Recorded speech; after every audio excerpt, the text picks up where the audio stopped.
My name is Mike Wilson, and until that night I thought my life was pretty good. But what I didn't know was that it was about to become hell. Overnight, everything I loved was taken from me, or threatened to be taken from me. Yet I survived. And over the years I took comfort in one Bible verse. Running is not for the swift, nor battle for the strong, nor food for the wise, nor riches for the brilliant, nor favor for the learned, but time and chance happen to all. I married Jenny Smith 3 months after graduating from college, and we had been married for a little over 7 years when Jenny completely betrayed me. I reviewed every minute of our married life that I could scoop up and found nothing to indicate that my life was about to turn to shit. I was completely blindsided. Jenny and I had met in college. She was very attractive, about 5'6" tall, with blonde hair and emerald green eyes. Jenny wasn't overly wealthy, but in my mind she was perfect. On a scale of 1 to 10, where 10 is a goddess, Jenny was a 9, maybe even a 9.5. But she had this charm about her that just drew people in. Jenny drew me body and soul to hello. We fit together so well, and our goals seemed to be a perfect match. Or at least the goals that Jenny talked to me about. Anyway, we dated and eventually got married. If Jenny was a 9 or 9.5 with fantastic charm, I was an 8 or 8.5. But I'm more of the strong silent type. My height is 5'8", my weight is 190 pounds, and my hair is sandy brown.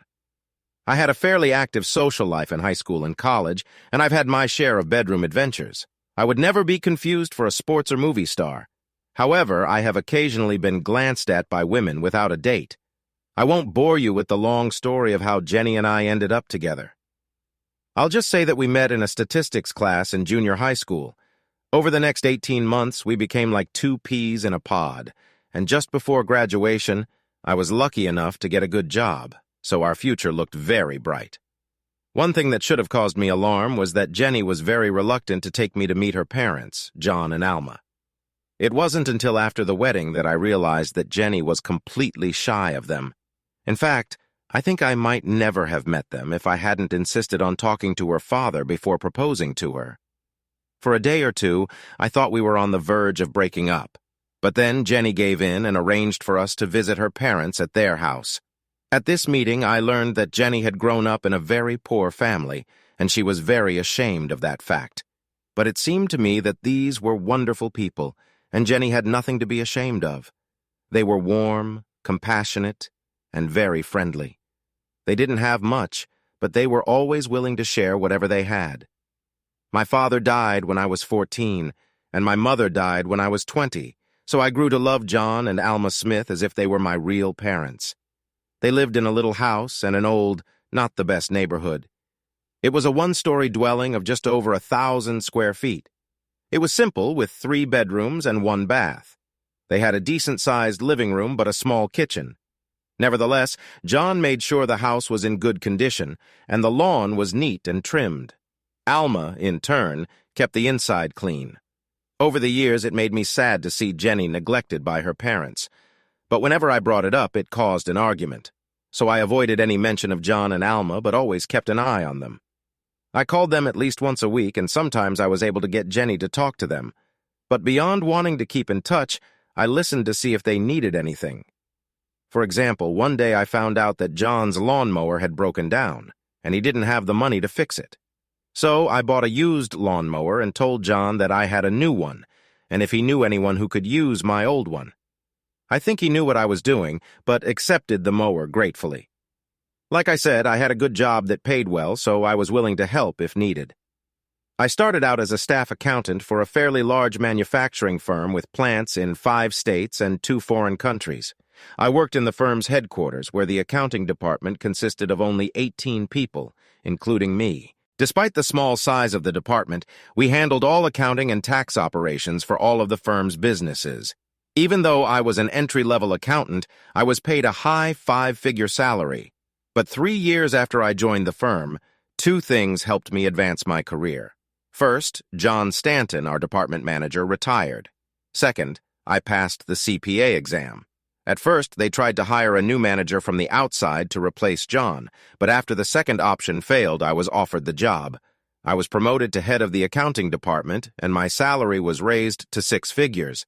That made Jenny happy because now we could afford a bigger house and buy more expensive cars. Shortly after the wedding, Jenny became pregnant and we had twins, a girl and a boy. At first, Jenny was not happy when she found out she was pregnant. She complained bitterly that it was too soon. She wanted to travel and enjoy life first. As for me, I was ecstatic. Fortunately, once the twins, Glenda and Mark, were born, Jenny became a wonderful mother. For the first 5.5 years, she was a stay-at-home mom. But once the kids started kindergarten, Jenny insisted on getting a job. With a degree in English, the only decent-paying job she could find was as an administrative assistant at a law firm. When I found out where Jenny would be working, I worried that she might be led astray. I had read many stories of married women having affairs with one or more attorneys while working in law firms. However, this never happened. The attorney she worked for was Clem Flint, one of the original partners, and he was a 55-year-old man with a pot belly. He also had a wife, whom he adored, and 5 children. Mr. Flint was a devoted Christian, like his partners, and tolerated no fooling around.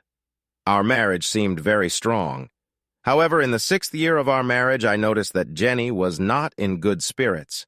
I confronted her one day after she lashed out at Glenda for forgetting to put a plate in the sink. "What's going on with you, Jenny?" I said quietly. "You didn't need to snap at her. It was just a plate, for God's sake." Jenny started to cry. "It wasn't a dish. I'm just so depressed because I feel like my life is passing me by and I don't have a chance to live. I feel like I'm just somebody's wife or mommy. There are so many places I want to visit but we'll probably never see. There are so many nice things we can never afford. My life is shit." I was shocked at the way Jenny described our life together. I thought she was having a midlife crisis or something and suggested we see a counselor. The suggestion was met with hostility. "I'm not crazy. I just want to live a better life," with those words Jenny left. For weeks on end, the kids and I walked light. But it wasn't all bad. Jenny would lose her temper, and for a few weeks we would become a loving family. But then the disgruntled Jenny would reappear. I was convinced it was just a rough patch, and eventually Jenny would snap out of it for good, and if she didn't, I married her for better or worse. I loved Jenny with all my heart, and I was sure she loved me. Besides, we had 2 wonderful children, and I knew Jenny loved them. They were great kids, and I spent as much time with them as I could, especially with Jenny's mood swings. I felt sorry for the kids because they didn't understand why Mom was sad and angry at times. So I tried to shield them from it and always told them that no matter how Mom acted, she still loved them to bits. On weekends, I often planned trips around town with Mark and Glenda. Sometimes Jenny would join us, but most often not. The kids loved having their happy mom on trips with us, but were relieved when we left their unhappy mom at home. Things were tense in our house until the 4th of July picnic that my company threw every year. It was a fun time for all the employees, and surprisingly, Jenny even looked forward to it. After that 4th of July picnic, everything in our house was better than usual. Jenny's mood improved dramatically, and our life got back on track. I couldn't have been happier, but then came the New Year's Eve party at my company's office, and my life became a living hell. Jenny and I usually skipped the company New Year's Eve party. Neither of us were big drinkers, and I loved dancing more than Jenny.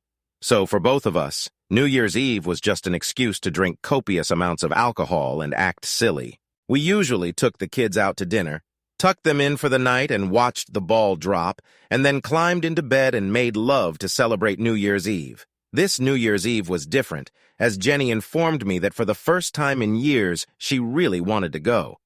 She attributed this to the fact that we hadn't danced in a while. This struck me as odd, because Jenny wasn't that good at dancing.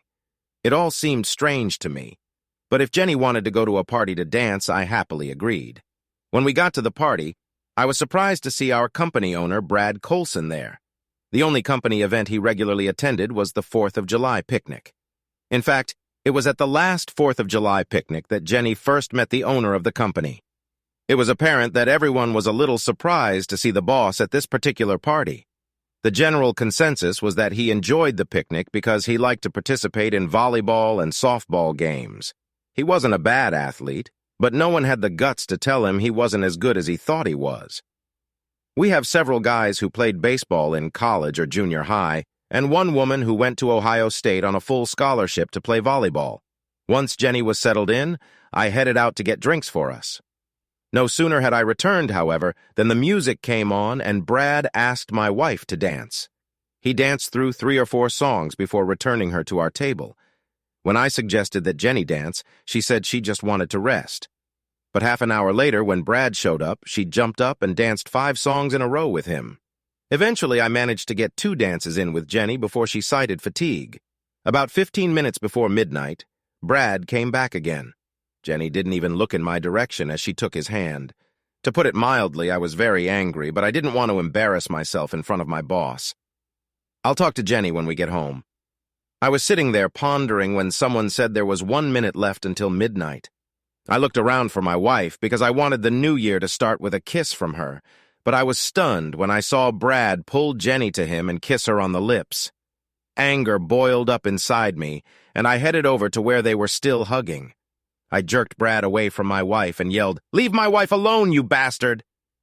The room was suddenly deathly quiet as all eyes were on us. No one had ever spoken to Mr. Coulson like that before. I didn't care that he was my boss. He was out of line, and I wasn't going to stand for it. I didn't care if he fired me. My heart was racing, and I knew my face was turning red.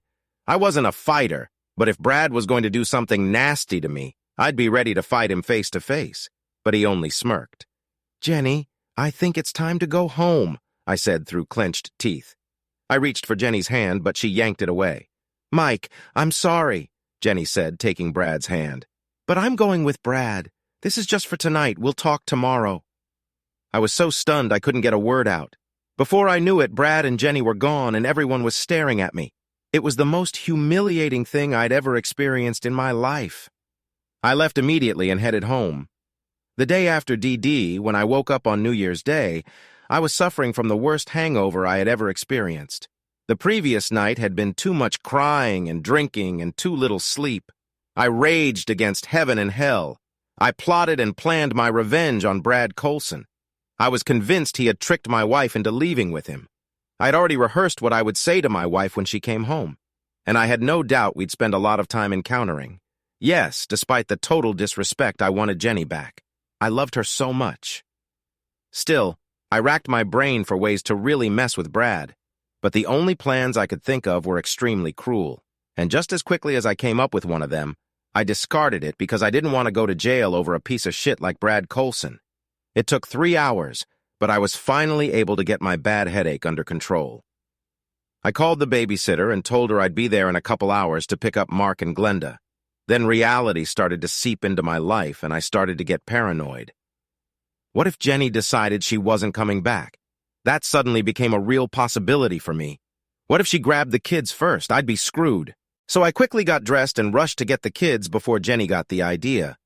I wanted to start any conversation with Jenny from a position of strength. The kids were happy to see me, but wanted to know where Mom was. It took everything I had not to break down in front of my 2 children. So taking a deep breath, I lied. I told them that Mom needed to go on a trip.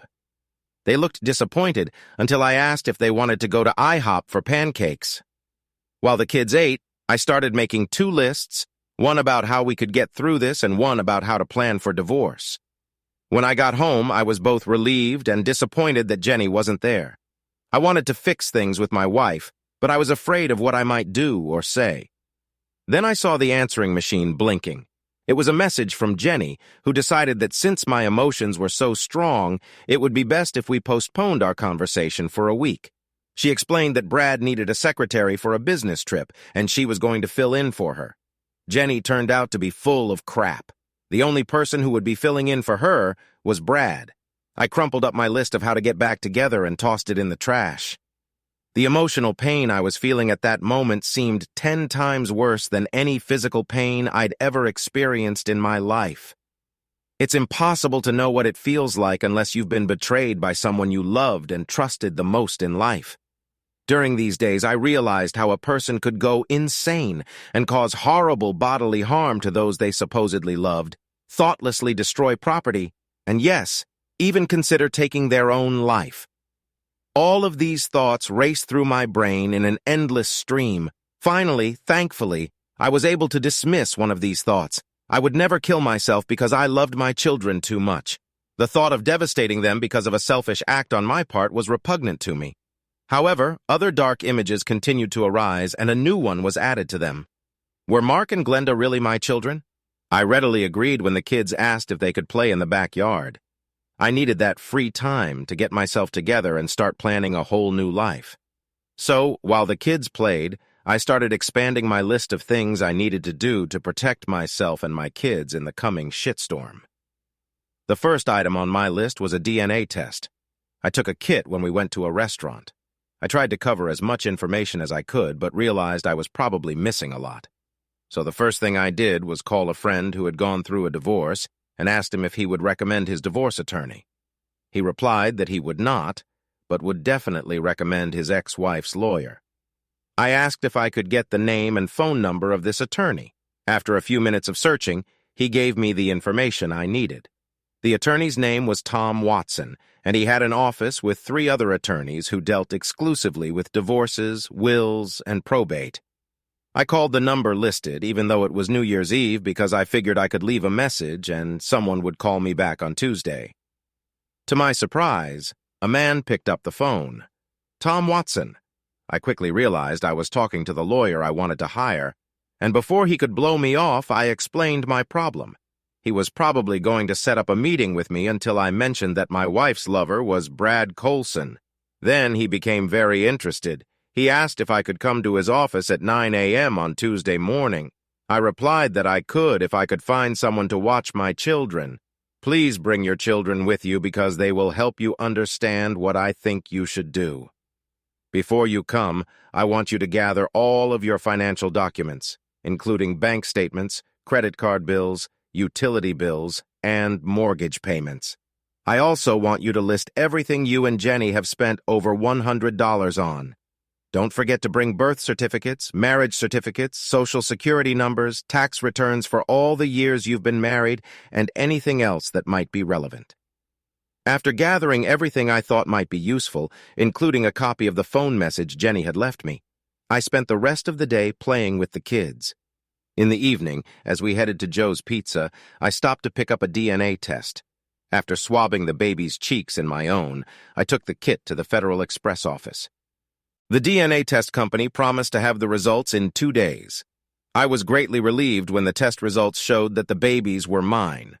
The next morning was a bit hectic as I fed and prepared the children. Before heading to my appointment, I called work and told them I would be taking the rest of the week off. Tom Watson's office was larger than I had imagined, and after introductions, Tom led us into a spacious conference room. I took Mark and Glenda to the far end and gave them many tablets to play their educational games. Tom and I sat at a conference table at the other end of the room. I broke down twice, talking about how my wife had left me for my boss on New Year's Eve. I still couldn't believe that she had tossed me away like someone day trash. Tom turned out to be very understanding and compassionate. He told me that things would get better, but I was in too dark a state to believe it. When I finished telling him about my problems, Tom pulled out a picture and held it out to me across the table. I want to let you know something before you agree to hire me. This is a picture of my cousin Abby Colson. She was once married to Joe Colson, Brad Colson's brother. Joe cheated on my cousin and then left her for someone else. I represented Abby in her divorce, but I got ripped off since Brad paid for his brother's team of lawyers. They swamped me with paperwork, and I was too naive to realize what they were doing. I had just passed the bar exam and still thought everyone was playing fair. Abby ended up on the losing end. It took me 5 years, but I finally got the judgment partially reversed. Since that day, I have been working on becoming a better family law attorney. Even though I didn't get Abby what she deserved, my partial victory pissed him off. So while I welcome a rematch with Mr. Colson, I want you to know that Brad will sick his lawyers on you, especially since I represent you. But I promise I'll give you everything I have. That's enough for me, I said firmly. Let's get started. I suddenly felt good that someone was on my side and that I could finally fight back.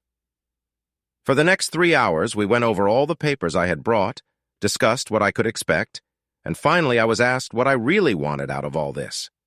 Of course, I would prefer none of this to happen, but that's impossible, so I want the house, half of the property, an untouched pension, no alimony, and no child support.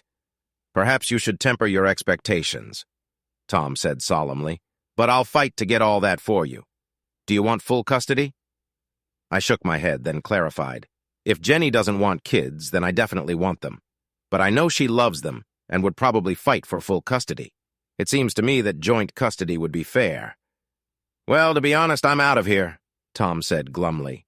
"You need to prepare yourself for the fact that she's likely to get primary custody. Given Mr. Coulson's wealth and the likelihood that he intends to marry your wife after the divorce, she may become a stay-at-home mother. Unless you plan to remarry and can prove that your wife is a stay-at-home mom, I think the best you can hope for is liberal visitation rights. But knowing what a jerk Coulson is, they'll probably fight for that too."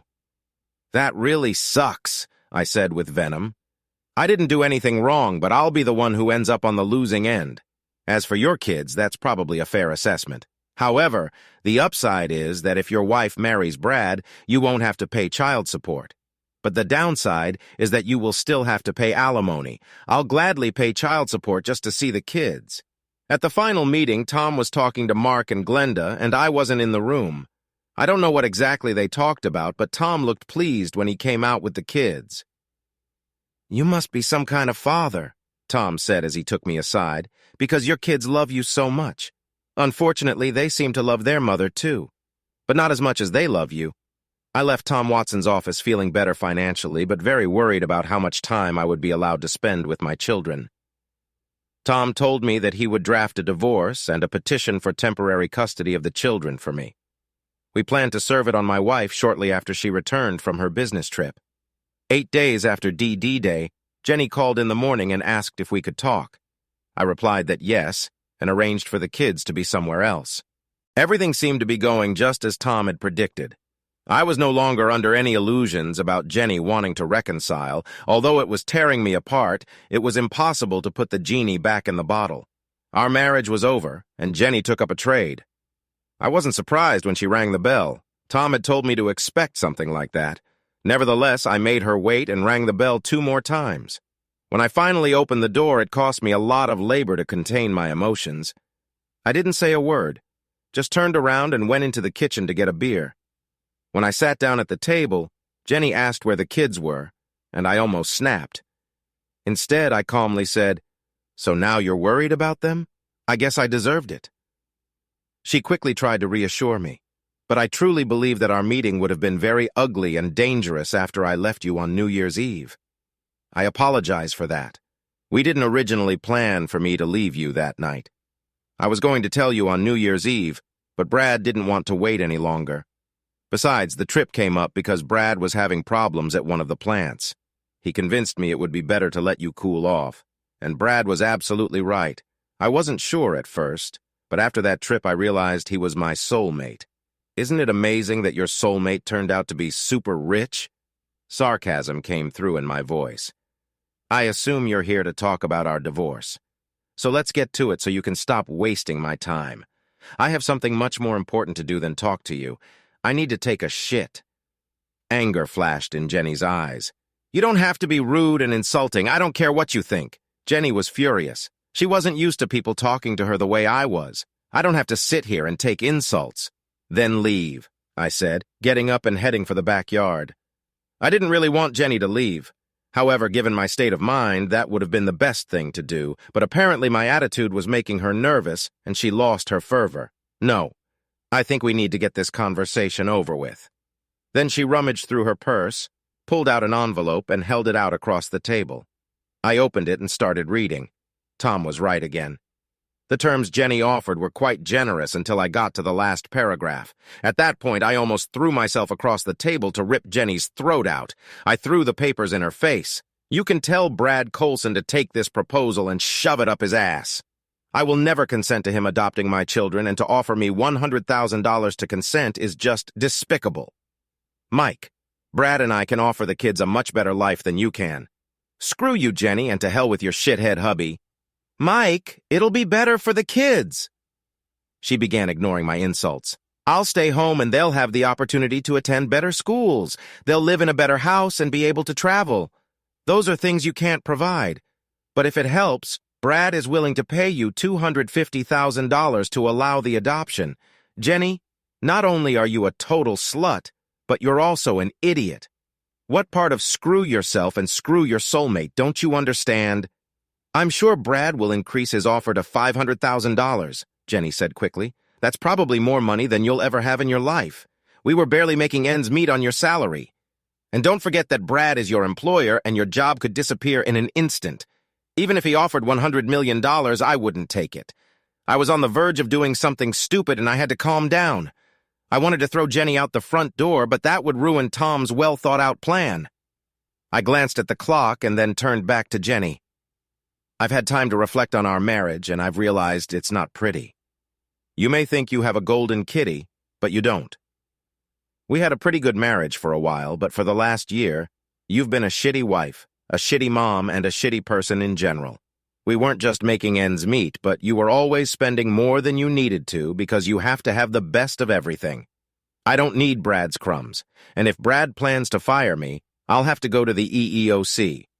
Right now, the court has given me custody of the children because of your abandonment of them. I didn't give up my children, she said angrily. Then the front doorbell rang. It's for you, I said with a smile as I headed for the door. As I opened the door, I saw a sheriff's deputy standing there. I stepped aside and let him see Jenny, who was standing just behind and to the side of me. He nodded and asked, "Are you Jenny Wilson?" After she showed him her driver's license, he handed me an envelope and told me she had received a summons. I grinned as she read the divorce petition and then ran away in tears. God, that felt so good.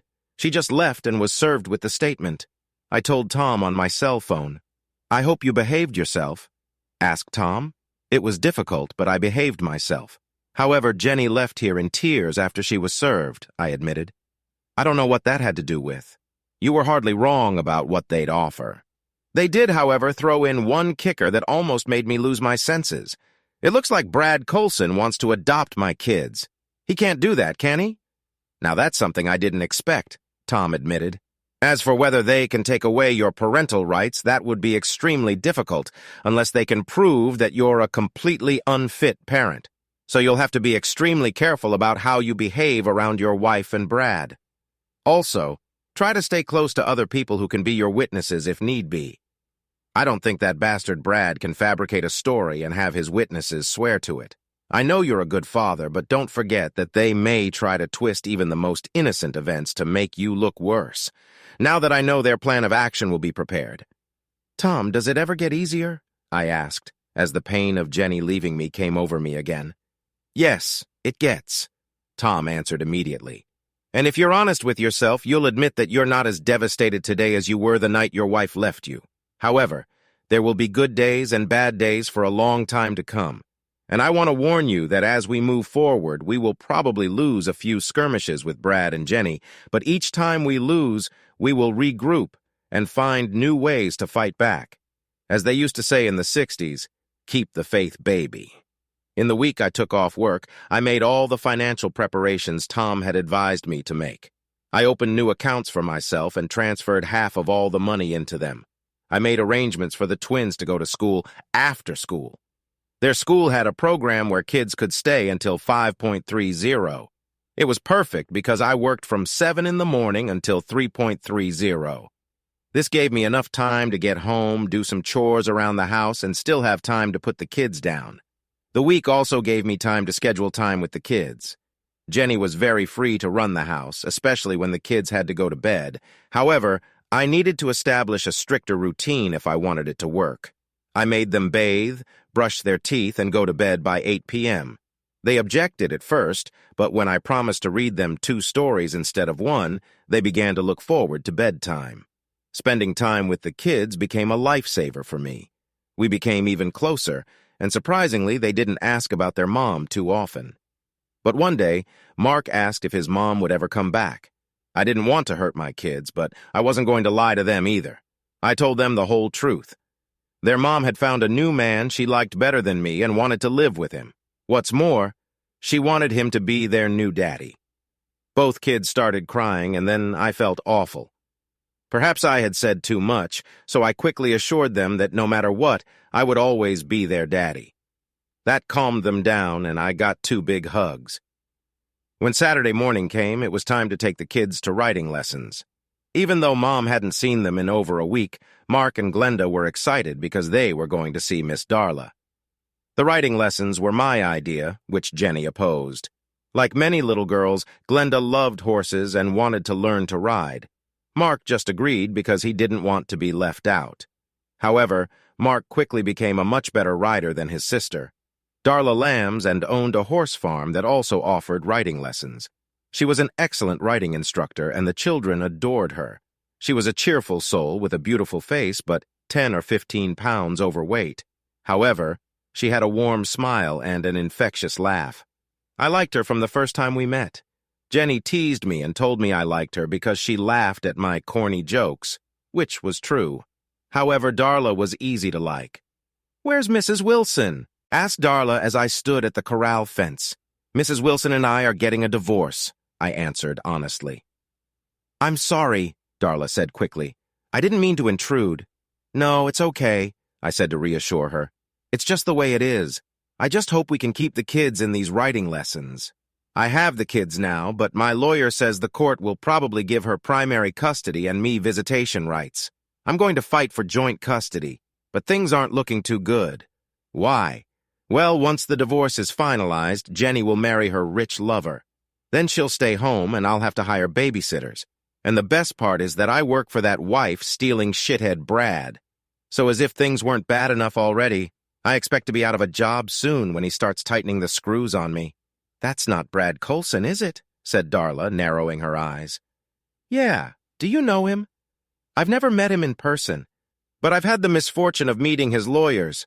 His lot adjoins the ranch, and he wanted 2 acres of my land but didn't want to pay for it. All he wanted was to create a buffer between his property and mine. The only thing he did was plant dozens of trees and bushes. Hell, if he'd asked me to, I would have done it. But Mr. Colson doesn't believe in asking. He believes in just taking what he wants. Anyway, his lawyers filed one motion after another, and I couldn't afford to fight him. Besides, the land was mostly swampy, and I wasn't using it. After 5 months of litigation, I thought I was wasting my money fighting over land I wasn't using. I finally agreed that if he would pay my attorney's bill, I would relinquish the rights to the 2 acres in his favor. As a result, my property taxes went down a bit. Nevertheless, the whole experience left a sour taste in my mouth for Brad Colson. I hope I'll be around when he gets his retribution. Yeah, I agree with you. Brad is a real piece of shit. But my soon-to-be ex-wife chose him to associate her star with. And I'd like to be there too when not only Brad, but my wife gets hers, I said, hoping Brad would leave her sooner rather than later. "What will you do if Mr. Colson fires you?" asked Darla. "I've already started a new career. I'm a tax preparer, but I'm working as an accountant for Mr. Colson. I've always done taxes and bookkeeping on the side to get extra money. I recently expanded my scope and have brought in 3 small businesses that want me to do their bookkeeping and taxes for them. It's still not enough to survive, but I'm saving all the money I can get from my full-time job and side business to help myself when I get laid off. Right now, I'm working out of my house, but I'm pretty sure I'll have to put it up for sale once the divorce is finalized. Then I'll have to look for an apartment that won't be suitable for setting up a business." "Well, if you can do my accounting work for the money I'm paying now," Darla said softly, "I'd be happy to give you my business." "I can't ask you to do that," I protested. "If your accountant is doing a good job, there's no reason to change them." "I don't know if they're doing a good job or not, Darla Grinder. They were the ranch's accountants when my father died and willed the property to me. They're one of the big accounting firms in town, Mintor, Smith, and Zahler. They handle my payroll quarterly and annual taxes, and I pay them $2,000 monthly and about $5,500 for federal taxes.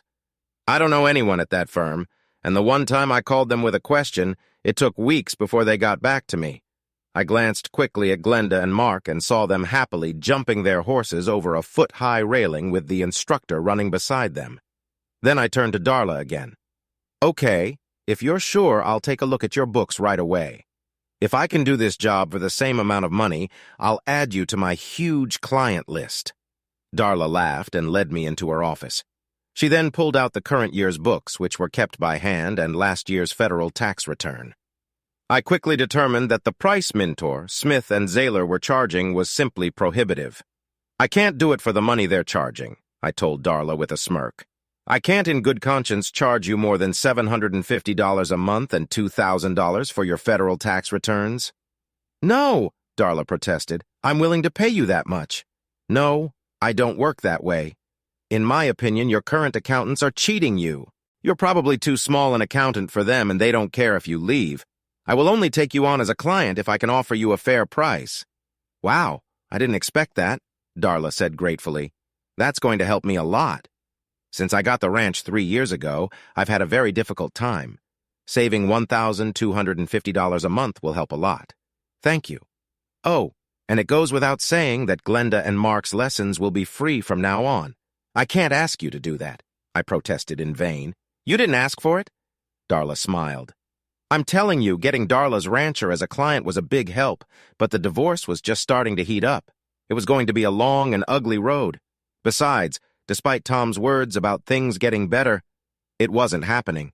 It seemed like every week there was a picture of Brad and Jenny in the society section of the newspaper. It was so unfair. Jenny's life seemed perfect and mine was in the toilet. Added to that was the frustration that there was no way I could figure out how to get back at them. I was lonely and miserable. 2 weeks to 8 weeks after DD Day, my days started out great when I got the call that Harvey's Hardware wanted me to do their accounting. But after that, the day turned into a total shitstorm. When I got to work, I was informed that I was fired. I wasn't surprised and was even relieved. It was extremely awkward after the New Year's Eve party. Although no one said anything to my face, it seemed like conversation suddenly stopped when I walked into the room. Still, losing my job was depressing. Brad was still pulling all the strings. Tom was already preparing paperwork to file a wrongful termination suit with the EEOC. He told me, however, that it would be a long, hard fight that could take years. But Tom sent out a press release about my battle with Brad, which I heard made my former boss none too angry. The day took a turn for the worse when Tom called me a few hours later to inform me that a judge had signed an order for joint custody of Jenny as of that evening. I was devastated until Tom explained that it wasn't that bad. The kids would stay in the house, but Jenny could live there too. Realizing how inconvenient that would be, she decided not to exercise that right. Instead, she picked up the kids every day after school and had me pick them up in the evenings. It was a nightmare for me. Every night I had to keep an eye on Jenny and Brad as I picked up Glenda and Mark. And Jenny usually made sure I could see how happy she was. She would hug Brad, kiss him, or say something affectionate. I was totally depressed, and the kids, even worse, were totally confused. I didn't think things could get any worse, but I was wrong.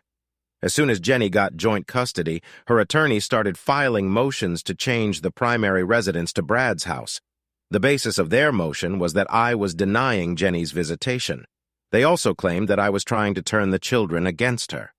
Upon learning of this, Tom immediately filed a complaint with the court, claiming that I had never denied Jenny's visitation rights.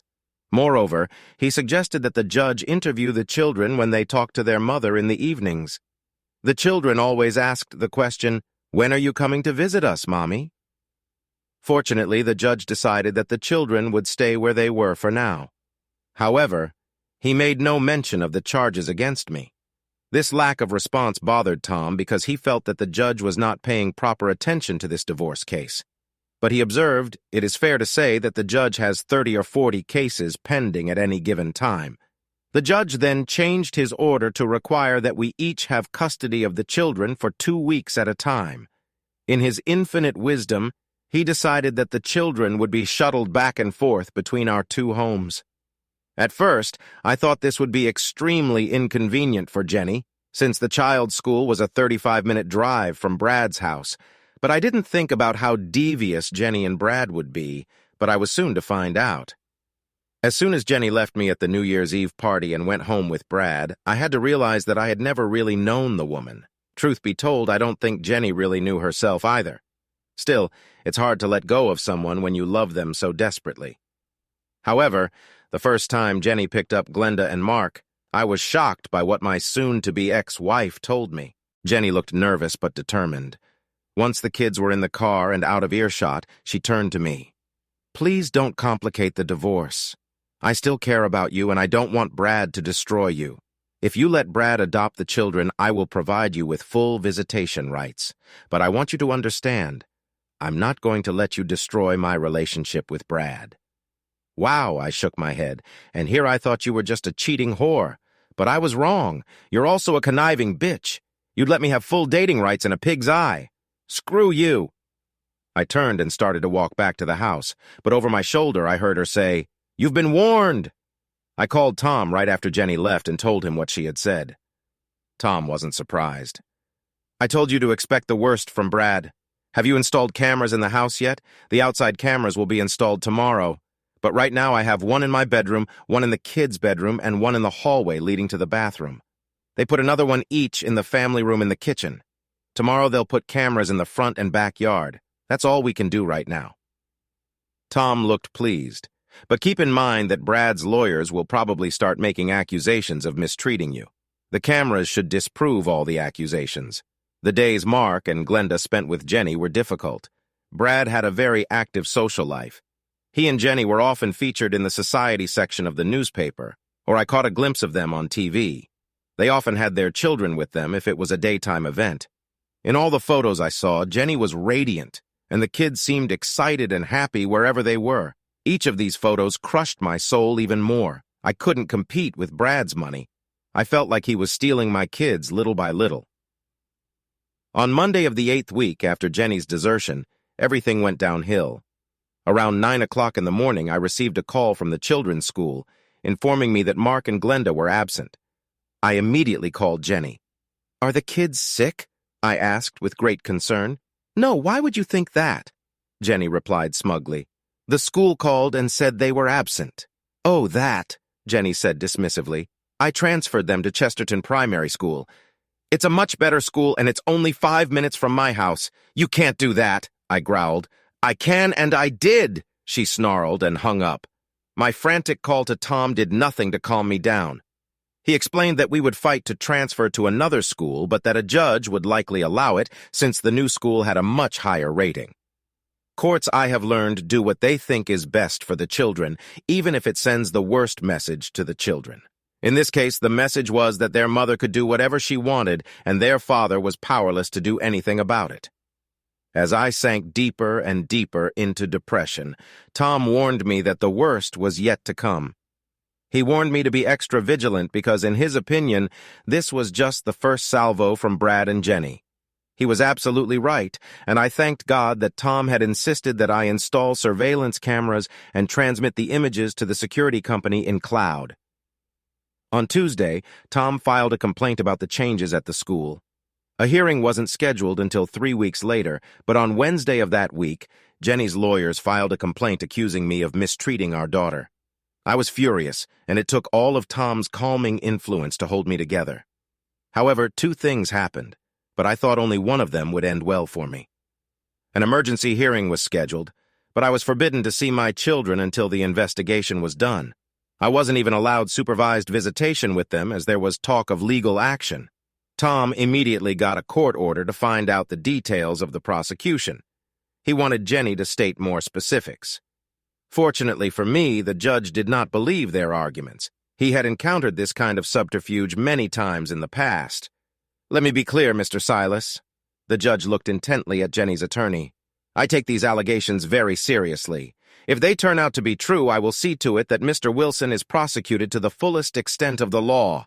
However, if I find out that your client is trying to play a trick on me, it won't do Mrs. Wilson any good. I expect you to give Mr. Watson a detailed account of when, where, and what happened.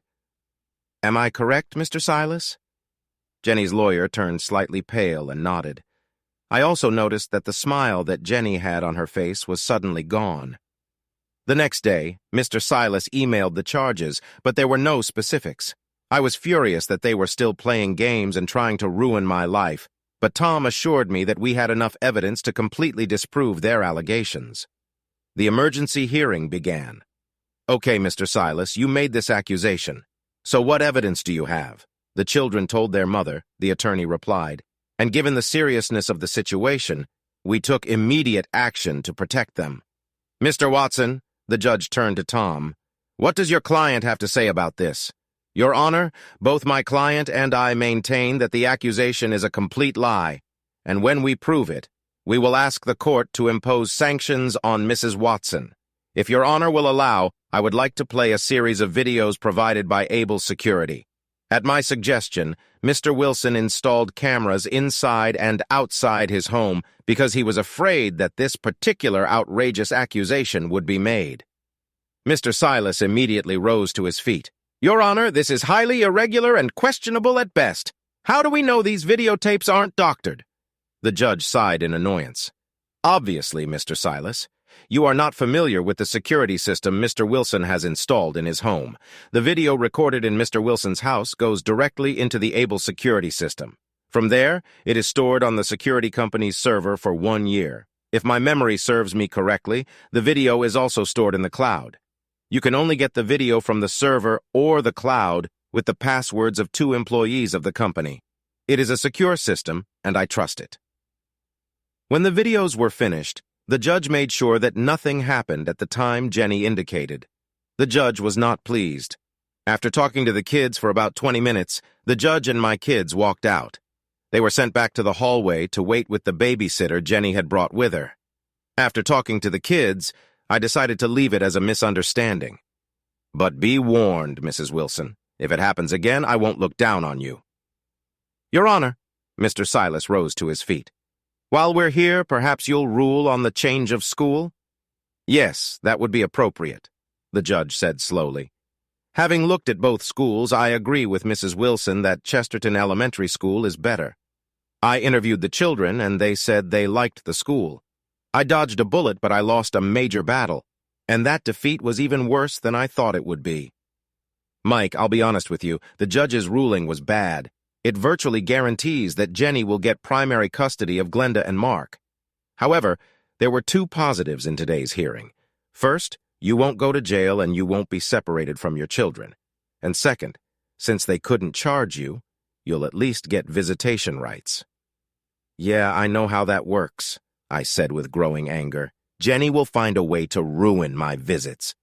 We'll complain. The court will tell Jenny not to do it, and those 2 cheating assholes will come up with some new way to ruin my life. Isn't there anything I can do to stand up to what they're doing? Tom shook his head slowly. Unless you move to the Chesterton School District and get married, I don't see the judge going the other way. That Saturday, the kids were at my house, and I took them to writing lessons. I usually enjoyed watching them ride and occasionally talking to Darla. Today, however, I was as down on myself as I could possibly be. My life was a mess. Not only had my wife left me and I'd lost my job, but as far as I could tell, her life was perfect and mine had turned to shit. And she was going to take my kids away from me. It was so unfair. She cheats and I get punished. Hey, Mike, Darla said, taking a seat next to me on the bench.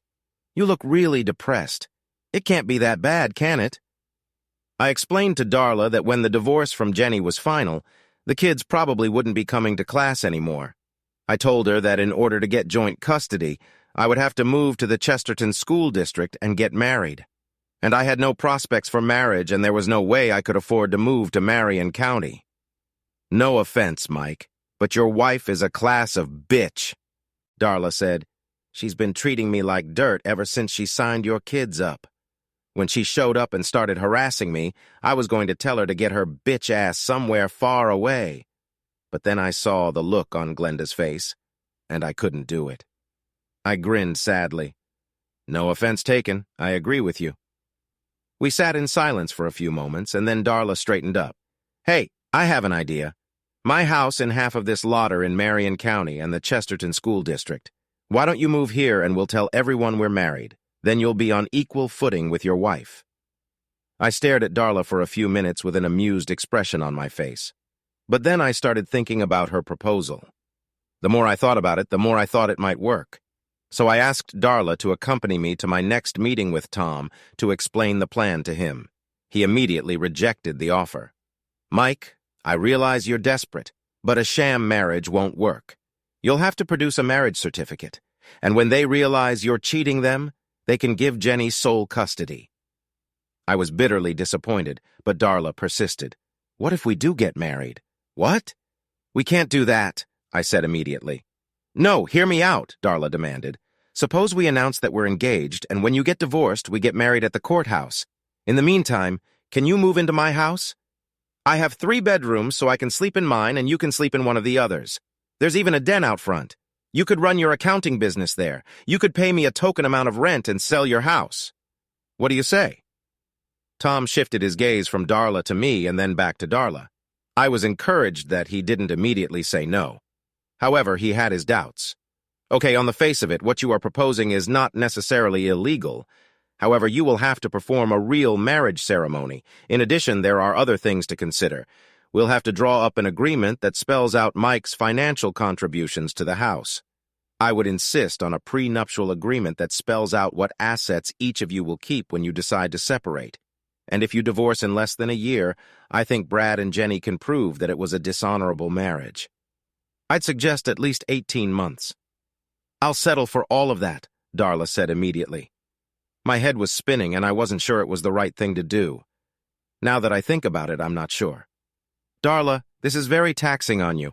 Anything I can do to mess with Brad is all I can do, she said with a smile. From 8 weeks to 18 months after D.D. Day, after we had signed all the papers Tom had prepared, Darla seemed to be absolutely thrilled with the whole thing. I figured she must hate Brad as much as I did. The gist of everything we agreed to was that we would be married for at least 18 months and could divorce at any time after that.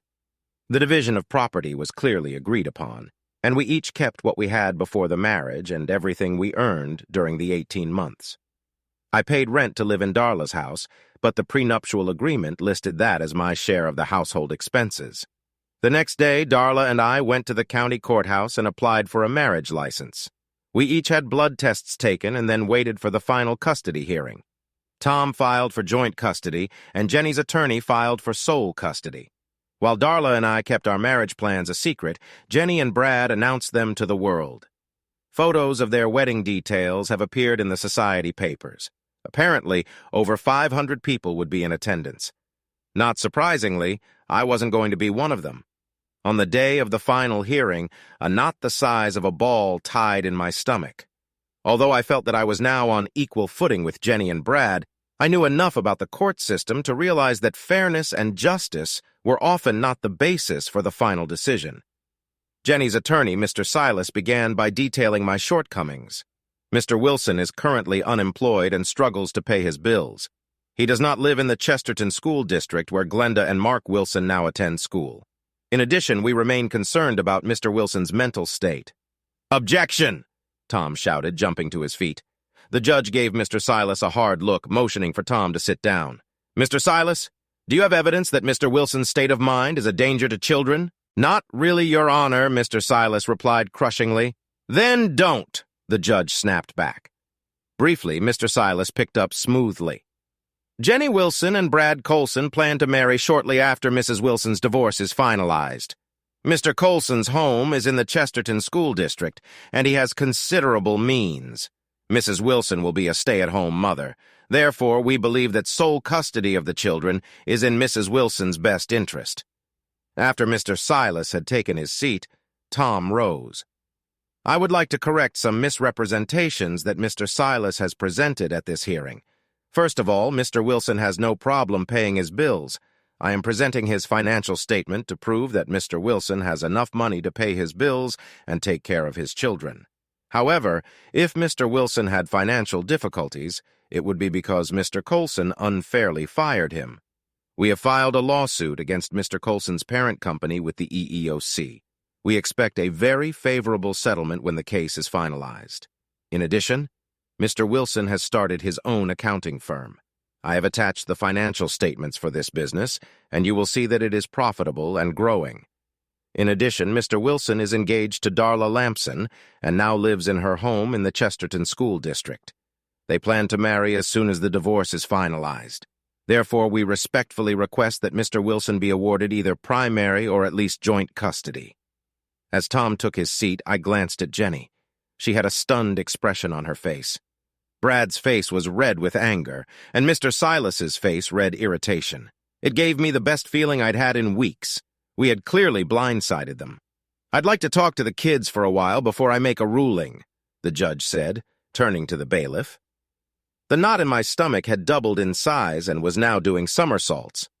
The judge talked to the kids for about 20 minutes, and when they came out, they looked confused and unsure. But then they saw me and waved. I smiled and waved back, which made them both smile. They stopped and hugged their mother before walking out of the courtroom. Making a custody decision when both parents love their children is the most difficult part of this job. The judge began. When I have to favor one parent over the other, it is extremely painful. However, in the end, I have to do what is best for the children. The judge paused for a moment, pulling a piece of paper out of a folder. I looked across the courtroom and saw the smiles on the faces of Jenny, Brad, and Mr. Silas. My heart dropped into my stomach. She was going to win again. As I said, I have to act in the best interest of the children. The judge began again. In this case, I had to consider that both parents could provide for the children, allow them to go to the same school, and have the same marital status. The deciding factor was what the children wanted. After talking to them, I learned that they wanted to spend time with both parents. Therefore, I am granting joint custody to Glenda and Mark Wilson. The children will spend 2 weeks with each parent. The agreement will begin this Sunday, and since the children are already with Mrs. Wilson, she will stay with them first. 2 weeks after this Sunday, Mr. Wilson will pick up the children. As their homes are only 5 or 10 minutes from each other, this will not be difficult for either parent. The transfer will take place no later than 2 o'clock on Sunday afternoon every 2 weeks. Are there any other questions? When no one said anything, the judge announced that the divorce would be final in 30 days and tapped the gavel. An agreement had already been reached on the division of property. Everything would be split 50-50, and the house was up for sale and should sell pretty quickly. After all expenses, Jenny and I would each get $6,000. I'm sure it was pennies to Jenny, but to me it would be an extra amount if I needed it. I was beyond jubilant, but wanted to pretend that this was the expected outcome. Walking out into the hallway, I hugged the kids. Then I headed over to where Jenny and Brad were berating Mr. Silas about the judge's decision. Mr. Silas tried unsuccessfully to explain that there was nothing he could do. "Sorry, Jenny," I said with a smirk. "I'm sorry to interrupt your tirade, but I wanted to clarify when I can pick up the kids 2 weeks from Sunday." "That's not the end of it, asshole," Brad growled. "Whatever, Brad," I said dismissively. "I just want to know when I can pick up the kids. I don't want to be charged with trespassing. If you want, we can meet at a neutral location, like McDonald's. The judge said 2 o'clock in the afternoon, asshole, and that's the way it's going to be until our lawyers overturn the ruling," Jenny snarled. "You're really getting to the bottom of the barrel. I mean marrying Miss Piggy to get joint custody." That last remark was completely inappropriate, and it made me angry, so I pounced on it. "You're just a chatterbox. You're marrying your grandfather. You little shit, yield Brad. Go outside and I'll beat you to the sidewalk." I wasn't going to fight Brad. He was taller than me by 3 inches and weighed about 30 pounds. Nevertheless, I was pissed about everything, so I piled on top of him. "Don't you need to go to the car first to get your cane?" Brad lunged at me, but I jumped back before I could reach him. Jenny must have seen what the situation could turn into and grabbed Brad's arm. At the same time, Mr. Silas stepped between us. "Mr. Coulson, please," he pleaded. "If you attack Mr. Wilson, the court can grant him sole custody of the children." "Please, Brad," Jenny pleaded. Suddenly, I realized that my 2 children were clinging to my leg and yelling to Brad, "Don't hurt our daddy." Jenny glared at me, but then turned her attention back to the kids. "It's okay, kids. Mr. Coulson and Daddy were just fooling around. Why don't we go get some ice cream?" As they were leaving, I turned to Jenny. "I'll be there at 2 p.m. 2 weeks from Sunday." Jenny only threw me a glance, but I didn't say or do anything else. At the appointed time, I picked up the kids and we went to a movie and dinner with Miss Darla. Brad's lawyers were unable to cancel anything. The kids were thrilled to have me living on the ranch with Miss Darla. They went horseback riding all the time and loved cooking at Darla's place. When Jenny and I got married, I did almost everything myself. Jenny had trouble boiling water. 30 days after the judge's ruling, Darla and I were married at the courthouse with the children present. Darla's best friend stepped in for her and Tom stepped in for me. After the ceremony, I kissed Darla on the lips. Her face reflected pure joy. A week after Darla and I were married, Jenny and Brad's wedding was all over the society papers. Jenny looked as happy as she could possibly be. However, the happiness on my children's faces struck me to the core. It wasn't fair, but as the weeks went by, it seemed to me that Tom's prediction that the pain would eventually subside would never come true. Even though some days the pain wasn't as sharp, my nights were filled with loneliness and agony. For the first 6 months, I kept trying to think of a way to get revenge. But no matter how hard I tried, I couldn't think of anything that I wouldn't go to jail for. How could I hurt a man whose fortune was estimated at several $100 million? And what could I do to Jenny tell her parents? They already knew, and Jenny didn't care. And yet it hurt a lot, because every picture I saw in the newspaper had a woman in it, radiant and happy. She had a career and left me in the dust. In my darkest moments, I considered poisoning my children's minds about their mother, but I loved them too much to do something like that. My pain remained acute, and what made it even worse was that my children seemed content with the new order of things. And I couldn't blame them because, truth be told, they had the best of both worlds. They saw their mother and father regularly. My kids told me how wonderful everything was at Brad's house. They raved about the pool, the hot tub, the game room, the tennis court, and the big screen TVs in every room in Brad's house. He even had a mini movie studio with a popcorn machine. About 3 months after the divorce was finalized, Jenny changed the peaceful rules we had been following. She began trying to manipulate Glenda and Mark against me. Jenny subtly implied that I was a bad father because I didn't spend as much money on them as Brad did. When they told me this, I was filled with sadness and anger. When Darla found out about it, she was furious.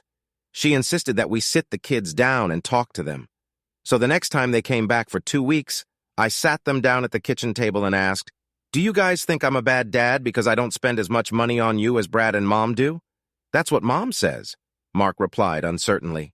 Mark's son, Mr. Colson, is a very, very rich man.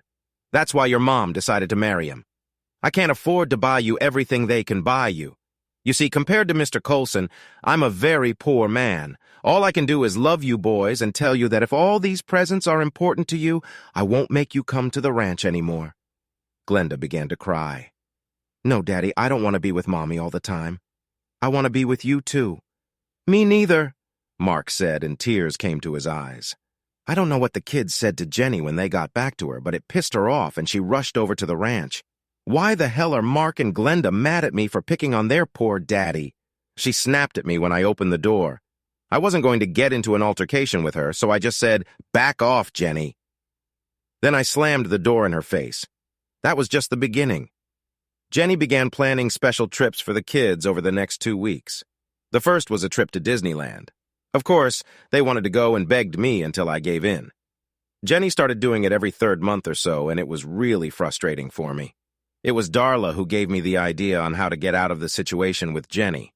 The next time they came to me wanting to go to New York, I told them it was okay. We would just switch weeks. When Jenny said no, the kids were upset with her, not me.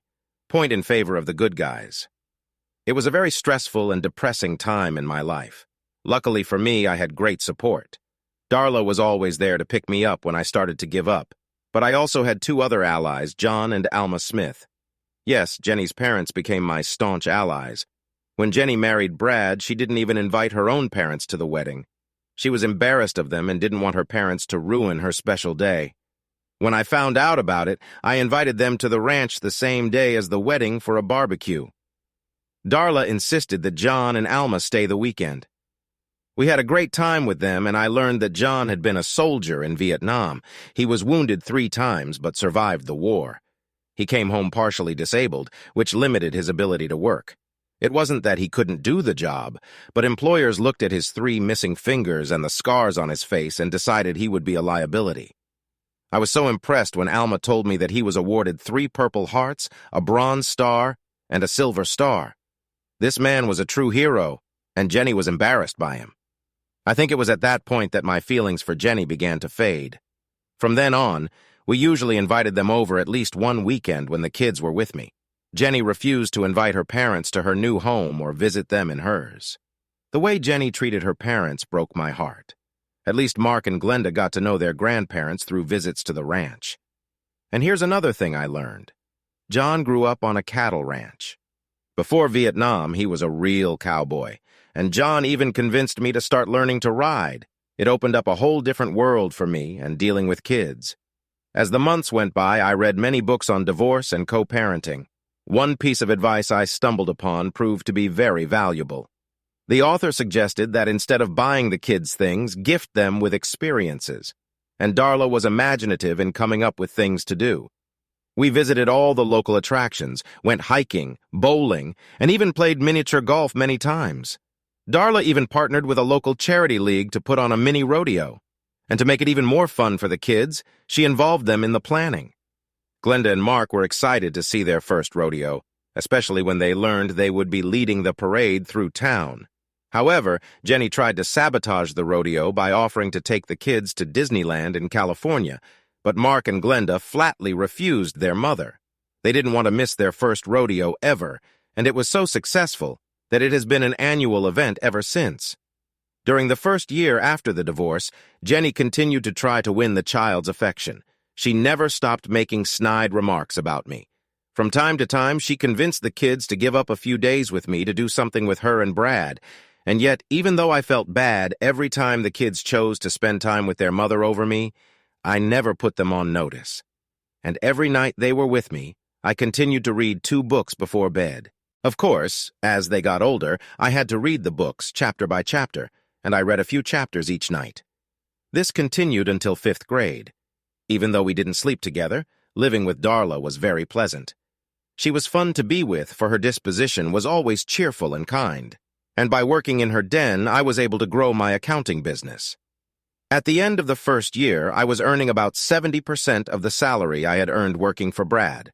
Nevertheless, even a year after the divorce, Jenny was still trying to surpass me in the eyes of the child. By this time, however, Brad realized that I would never let him adopt my children. After realizing this, he began to lose interest in them. He was still kind and friendly with them, but they were just other people's kids. Brad began to monopolize more and more of Jenny's time. Brad wanted Jenny with him when he went overseas.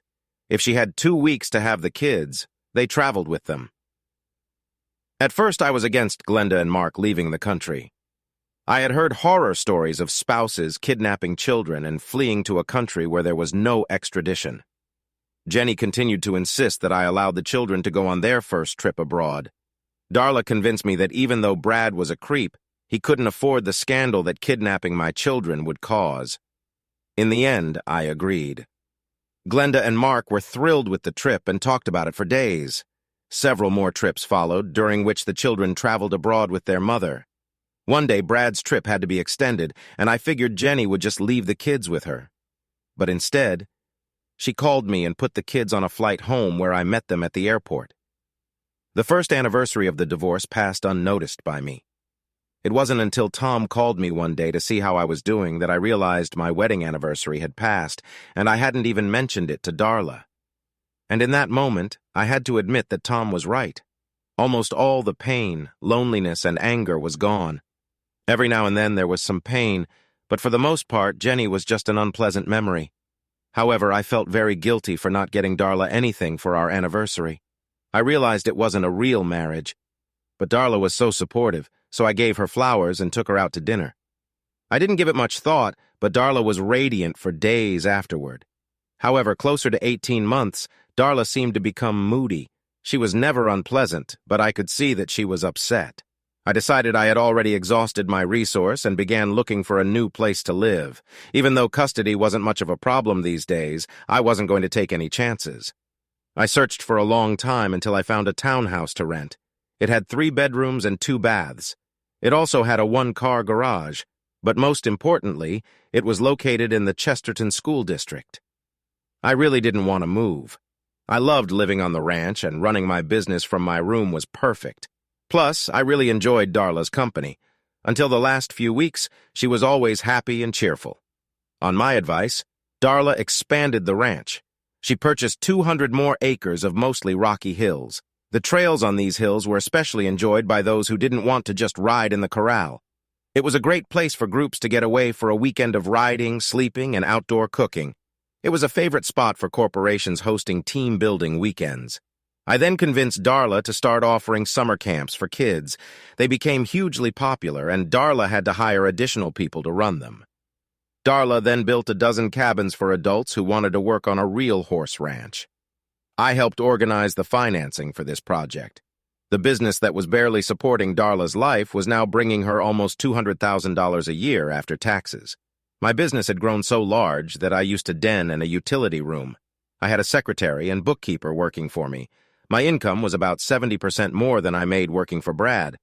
I had completely forgotten about it, but eventually Brad's company negotiated a settlement of the wrongful termination lawsuit. Tom thought I should expect more, but I wanted to get it over with. They paid me $250,000. Although Tom was entitled to a third, I gave him half. The other half I set aside to buy a new place to live and set up an office. The night before the 18th month, I announced my intentions while the children were with their mother. Darla, I want to thank you from the bottom of my heart. I began, as sadness descended on me. You saved me when I thought I was going to lose Mark and Glenda. I know it was very hard, but it was a lifesaver for me. Our contract expires tomorrow, so I found a place to rent temporarily until I buy a house. And hopefully it won't be a big deal if I keep using the den for another month since I haven't signed a lease for office space yet. Hopefully by next week it will be ready. I don't know what reaction I was expecting, perhaps relief, but I didn't expect what I got. Darla burst into tears and ran off to her bedroom. I was stunned and didn't know what to do. I tried knocking on her door, but Darla didn't answer. When I went to bed that night, I was overcome with deep anxiety. Even though Darla and I were married, we had never had intimacy. There was no doubt that I cared for her and cared deeply. She was everything Jenny wasn't. But the entire time I lived in her house, I was afraid of offending her, so I kept my distance. Except for the occasional hug or kiss on the cheek, we went our separate ways. I talked to her in the mornings. Sometime around midnight, however, a violent thunderstorm broke out. Lightning bolts struck very close to the house. One struck particularly close, shaking the house and waking me up. A few seconds later, my bedroom door swung open and Darla slipped in. "Mike, please, I'm terribly afraid of thunderstorms," she whimpered. "Can I sleep with you?" "Sure," I said, lifting the blanket. Shivering, Darla snuggled up against me. It was then I realized she was naked. "I'm very afraid of thunder and lightning," she whispered, shivering. I pulled her to me and hugged her. "Please, Mike, I know you don't love me, but I need you to make love to me at least once before you leave." At that moment, I realized that I had very deep feelings for Darla. It wasn't the same kind of love I had felt for Jenny. It was a more mature friendship that had grown into something more over the course of 18 months. Making love to Darla that night was the final piece of the puzzle that healed me. "Darla, I don't know if it's love, but I know I never want to leave you. At first, I thought we were just friends, but month after month, my feelings for you grew. And for the past few months, I wanted more, but I was afraid you didn't feel the same way. I couldn't risk you kicking me out if I took one step forward. Oh, Mike, I loved you almost from the first time I met you. However, you were married to Jenny, and I knew you were madly in love with her. When she left you and we came up with the plan to pretend to be married, I thought I had a chance. But today, when you told me you were leaving, I was devastated. I love you so much. I'll be a good wife to you. Please give me a chance. I'll only leave if you kick me out." I kissed her gently. "This is my home, and you are my wife from now and forever." 18 months to 10 years after D.D. Day. After that night with Darla, we woke up to a sunny day without a single cloud in the sky. Suddenly, I had a completely different perspective on my messed-up life. I had been through a horrible betrayal, but I had come out of it in a much better situation than I had ever imagined. The pain, anger, and loneliness had been banished. I could now think about Jenny without feeling something clenching my heart. I had finally achieved an opposite love for my ex-wife. Now I didn't care about her. What had once been a sham marriage was now real and loving. I decided that Darla and I needed to go on our honeymoon. I asked her where she wanted to go to celebrate our final realization that we cared deeply for each other. I expected her to say something like Paris or Hawaii. I wouldn't have been surprised if she had said Las Vegas, but she didn't want to go to either of those cities. Instead, Darla wanted to go to Montana. "Why Montana?" I asked. My daddy always told me stories about the ranch he worked on in Montana. He loved working there, and it was that experience that made him want to have his own ranch. So when he moved to Texas, he bought the place. Land was a lot cheaper back then. Anyway, I always wanted to see Montana, but I didn't want to go by myself. Why didn't he just buy a ranch in Montana, I asked. Because he hated winters. So he spent 2 weeks in Montana traveling around the state and even stopped for a week at a working ranch. Darla picked up a lot of ideas for her ranch, but the best part of the trip were the nights we cuddled and explored each other's bodies. The kids were happy to see us when we picked them up. Then they told me something that made me sad. Jenny and Brad had flown to Eastern Europe because Brad was opening 4 new factories in 3 different countries. While they were gone, they hired a nanny to watch Glenda and Mark. The children were unhappy with being looked after by a 50-year-old nanny who wouldn't let them do anything but go to school, do their homework, and watch a little TV. The nanny couldn't swim, so they couldn't even use the pool. When Jenny picked up the kids 2 weeks later, I asked her about it. "Jenny, the kids told me that you and Brad went to Europe and left them with the nanny. That's none of your business, Mike, so don't start." I held up my hands in a sign of surrender. "I'm not trying to pick a fight. I was just saying that if you have to travel, we'd love to take the kids rather than hire a nanny. We were traveling this time, so we couldn't help. I'm just saying it's an option. The custody agreement is very clear. 2 weeks here at your place and 2 weeks at Brad and I's house," Jenny said in a nasty tone, then told the kids to get in the car. The next day, I called Tom and told him about my conversation with Jenny and my proposal. He advised me to wait until they did it again. Perhaps it was just a one-time thing. 6 weeks later, it happened again. I found out about it when I called the kids. Jenny and Brad were away for a week on another trip. At that point, Tom had filed for a modification of the custody agreement. After returning from Europe, Jenny called me and was outraged. She had seen the notice of the hearing to modify the custody agreement. Jenny stated to me in very strong terms that hell would freeze over before she would agree to any changes to the custody agreement. Tom advised me that the court might very well side with her. However, I told him I wanted to give it a try.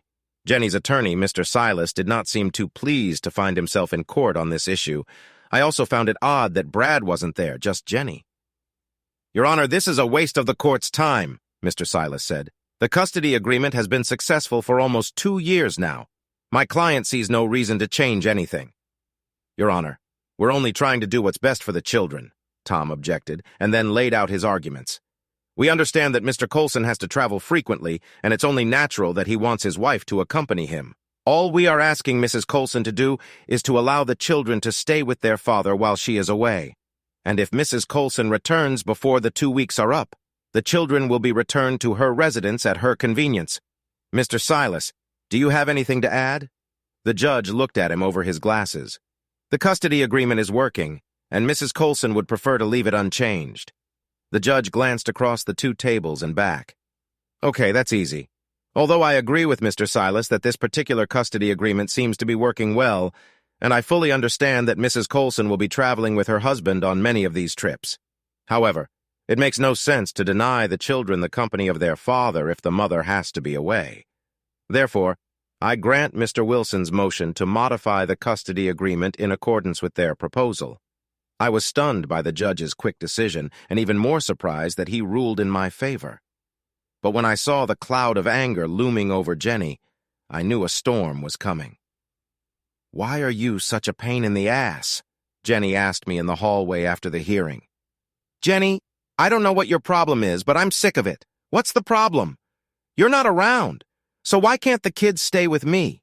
From what I've heard, it should be a lot more fun for Glenda and Mark than sitting with that Nazi you hired to babysit them." "Screw you, Mike," she hissed and walked away. "Do you have any idea what her problem is?" I asked Tom. "I can only guess," he replied. "I think Jenny hates not being controlled, but more importantly, she's afraid the kids will start to love you more than her." "You're probably right," I agreed with a sigh. "Jenny keeps trying to turn the kids against me, and she always makes me wait 10 or 15 minutes when I pick them up. But I still don't get it. Jenny has everything she wants. So why make such a mockery of it?" "Because she can," Tom said with a smile. "Come buy me lunch." 2 years after that first night Darla and I spent as a real married couple, we had a baby girl we named Wendy. 18 months after that, we had a boy we named Stephen. Darla was not only a wonderful mother, but Glenda was also Glenda's #2 mom, and Mark became very protective of his new brother and sister. The next 5 years flew by like a blink of an eye, and during that time I would say I had Mark and Glenda 70 to 80% of the time. Jenny and Brad seemed to be bouncing all over the place. After our divorce, Jenny had very little contact with her parents. They visited her and Brad once or twice a year, usually at some restaurant for dinner. John and Alma were never invited to any parties at Brad's house, never invited to spend the night at Brad and Jenny's house. On the other hand, Darla and I invited John and Alma almost every weekend. The kids loved having them over, and admittedly so did I because they were like second parents to me. Besides, I loved talking to John about his life. He had found many occupations in his life, from ranch work to truck driving to body repair. He was also one of those who helped build the First World Trade Center. John worked in all phases of construction, doing carpentry, drywall, and electrical work. He could even build the house and pour the foundation. He could do it all despite his shortcomings. From time to time, John would talk about his service in Vietnam. On those rare occasions when he talked about his war experiences, the wild horses couldn't tear me away from the chair next to him. He was a true American hero. It really bothered me that Jenny ignored her mother and father, and I know it hurt them deeply. I tried to talk to my ex-wife about her attitude toward her parents, but I got her standard response: "Mind your own goddamn business." I continued to follow Jenny and Brad on social pages as I had gotten into the habit of doing. But the kids liked seeing pictures of their mother in the newspaper, too. When we first broke up, I kept a close eye on whether Jenny and Brad's marriage would dissolve, as I was sure it would. But as the years went by, Jenny and Brad seemed very happy. And although I never asked, according to Mark and Glenda, life at Brad's house was pleasant. The kids even liked Brad, and apparently he was nice to them. Well, he bought them tons of stuff, which the kids always love. Sadly, Alma passed away from cancer about 8 years after our divorce. She spent her last days with us at the ranch. There were quite a few people in attendance at the funeral, which was held locally. There is a private cemetery on the ranch dating back to the 1870s, and John asked if we could bury Alma there. We of course agreed. John also asked if he could be buried next to her, and again we agreed.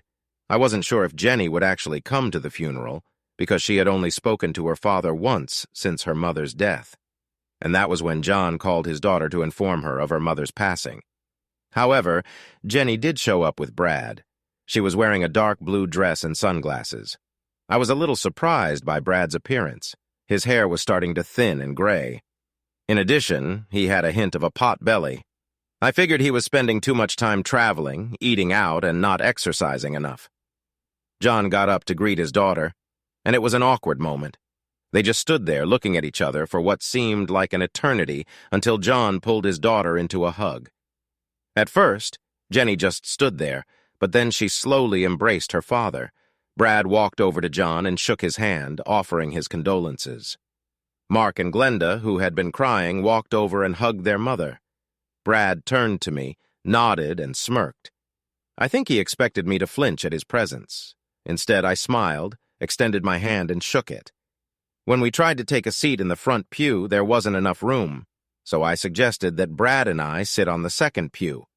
Brad was not happy about this, especially when John insisted that I sit next to him. Darla ended up taking my place in the second pew with Brad. As the service began, I heard Brad grumbling behind me. Then I heard Darla hiss something at him. A moment later, Brad got up and left. When it was over, John invited Jenny and Brad to come back to the ranch for the burial and subsequent meal. But Jenny declined, making the excuse that she had a plane to catch. I knew it was bullshit, but I didn't say anything. After the funeral service, I caught Darla alone and asked what had happened between her and Brad during the church service. "He was mad because you were sitting in the front row with his wife," Darla said, shaking her head. "But I sat on one side of John and Jenny sat on the other. We didn't sit together. I pointed that out to the high and mighty Mr. Colson and then told him to shut up because the world doesn't revolve around him." Darla then smiled mischievously. I think he was insulted. We laughed about the incident, but we shouldn't have. Brad doesn't react well to people who don't show him proper deference. In other words, he's a vindictive prick who truly believes his shit doesn't stink. 2 weeks later, Brad began another land grab on Darla's ranch. This time, he claimed 10 acres of land adjacent to his allotment. His attorneys found out that those 10 acres had once been a separate parcel, and because of a clerical error, they were not included in the single ownership of the rest of the ranch. Therefore, taxes had never been assessed on those 10 acres. Brad had his accountants calculate what the taxes on those 10 acres should have been and paid the county that amount. His attorneys then demanded a tax return. Darla was upset by this demand, even though the 10 acres were a mixture of swampy and rocky land. Darla asked me if she should just sign the deed since the land wasn't worth that much. "Absolutely not," I immediately replied. "Brad is being a bully and trying to put you in your place for insulting him. You didn't have the money to fight him last time. It's time to shove him up your ass and end the relationship. His claims are phony." As I predicted, the court sided with Darla. They said it was the county's fault that the taxes on the 10 acres weren't collected. Furthermore, it was the county's responsibility to first notify the current owner and give him an opportunity to pay the delinquent bill. And to top it all off, the court limited the tax payment period to 5 years. After that, I didn't see Brad in person for a long time. I saw him and Jenny on social media pages from time to time. During that same period of time, I rarely saw Jenny. More often than not, when I came to pick up the kids, one or the other staff member was already ready and waiting for me at the front door, and that was fine. In addition, Jenny continued to miss spending time with the kids as Brad traveled more and more. As the years went on, I estimated that the kids stayed with me about 9 months out of the year, and it was getting to the point where they hated going back to their mother's house and Brad's house. They complained that Brad had become moody and their mother was almost always absent.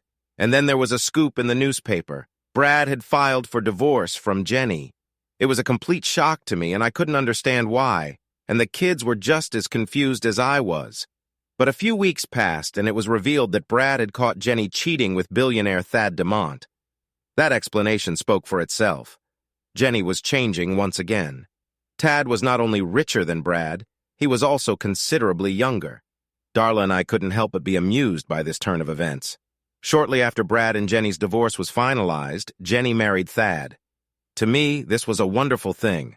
Thad didn't live in the Chesterton School District. So, for practical purposes, Glenda and Mark lived with me and Darla all the time.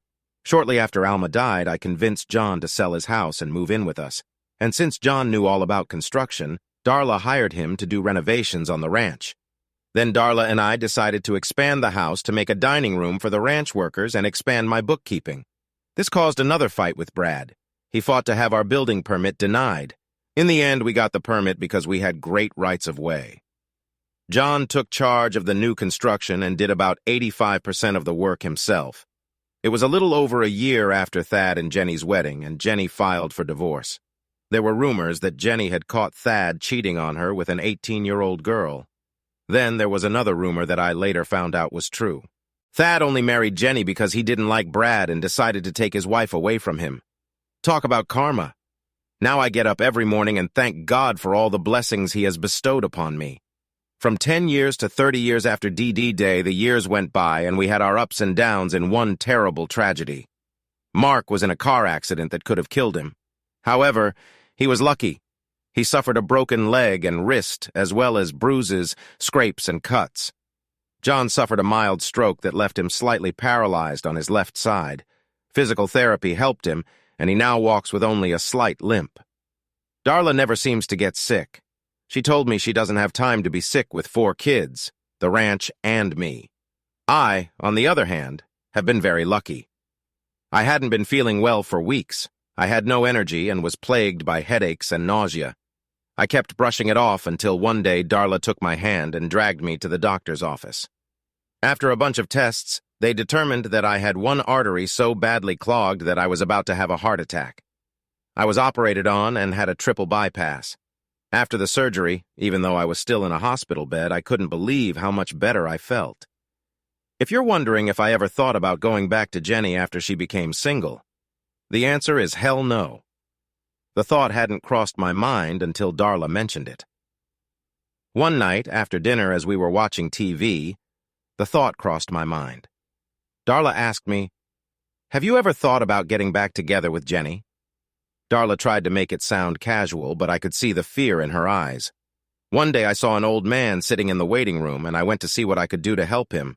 When he looked up, I was shocked. It was Brad. "Brad, this is a surprise," I said, holding out my hand.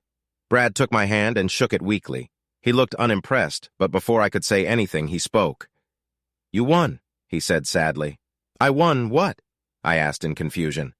"I really loved her," Brad said, "and I thought she really loved me. And then it hit me that he was talking about Jenny. So I suggested, yes, she has a way of making you fall in love with her. But Jenny has always had one big flaw. She was born poor and never got over it. She thinks more money means more happiness." "Now I understand how you felt when Jenny left you," Brad admitted. "How did you survive?" "One day at a time, and with the help of a loving woman," I answered honestly. "There is no magic cure." Brad sighed. "It's too late for me to find someone else. Besides, I loved Jenny with all my heart.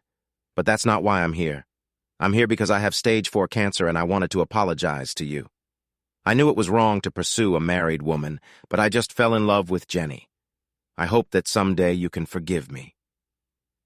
Looking at the old man standing in front of me, it struck me that I had once hated him with my whole being. But now I just felt sorry for him. "Brad, there was a time when I hated you," I admitted. "But that time is long gone, and if you want my forgiveness, you'll get it." He smiled sadly again, thanked me, and left. He died 5 months later. Darla and I attended the service. I was surprised at how few people showed up. However, Jenny was among those in attendance. She was very upset about Brad's passing and even more upset with me. "You had to come and gloat, didn't you?" Jenny pounced on me. "You couldn't let me bury him in peace. You wanted everyone to see that you'd won. I was furious. You're a hypocrite. You left him for someone with a lot of money, and now you're crying crocodile tears over his death." "Brad apologized to me months ago, and I accepted his apology. Have you ever apologized to Brad for setting him up?" I didn't wait for an answer. I took Darla's hand and we left. The drive home was quiet for a while, but then Darla turned to me and asked, "Who pooped in your crispy crumbs this morning?" I couldn't help myself and burst into laughter. Darla always had a way of making me laugh. When Brad's will became public, I was surprised. Oh, he left most of his fortune to charity and his alma mater. But he also left $2 million to Jenny. Jenny, who had received from 2 wealthy husbands and this latest inheritance, was doing just fine. She bought an apartment near the ranch and tried to reconnect with her children. However, the children did not want to go to their mother. Since it was designed for middle-aged single people, they complained that there was nothing for them to do there. But I told them that their mother was making an effort, and they should too. In the end, the distance proved to be too great. Eventually, Jenny gave up and found a new boyfriend. From then on, Jenny changed boyfriends like people changed socks. The kids seemed happy that they didn't have to spend time at their mother's house, and if they were happy, I was happy. I was very proud of our kids. Mark graduated from Georgia Institute of Technology with a degree in engineering. He works and lives in Austin. He married a lovely girl from Ohio, Cindy Stubbins, whom he met at GT. She is also an engineer, and they work at the same firm. They have 2 beautiful daughters, and Cindy works from home. Glenda attended Texas A&M University to become a veterinarian. After graduation, Glenda moved home and worked for local veterinarian Sam Turner for several years. She then separated and opened her own practice. About a year later, a young veterinarian named Todd Amberson bought out Sam's practice. I guess it was inevitable, but Glenda and Todd ended up merging the 2 practices and merged their lives when they married. They have 2 boys and a little girl, and I swear my grandchildren spend more time at the ranch than they do in their own home. Not only do Darla and I love having them around, but Jenny's dad probably spends more time with the kids than anyone else. They just adore him. My daughter Alma graduated from the University of Texas with a teaching degree. She now teaches 3rd grade at Chesterton Elementary School. She married her college boyfriend Jerry, who teaches at Marion Middle School. He's a chemistry teacher. In 3 months, give or take a few days, they are expecting their first child. I couldn't be happier because I adore grandchildren. They are better than your own children, I'm kidding. But grandchildren have a lot to say. You can spoil them to your heart's content, and when they get cranky and fussy, you give them back. Mark married a beautiful girl he met while on vacation in England. No, she wasn't English. She was just another American on vacation. Her name is Sally. She's 5 feet tall with long dark black hair and violet eyes.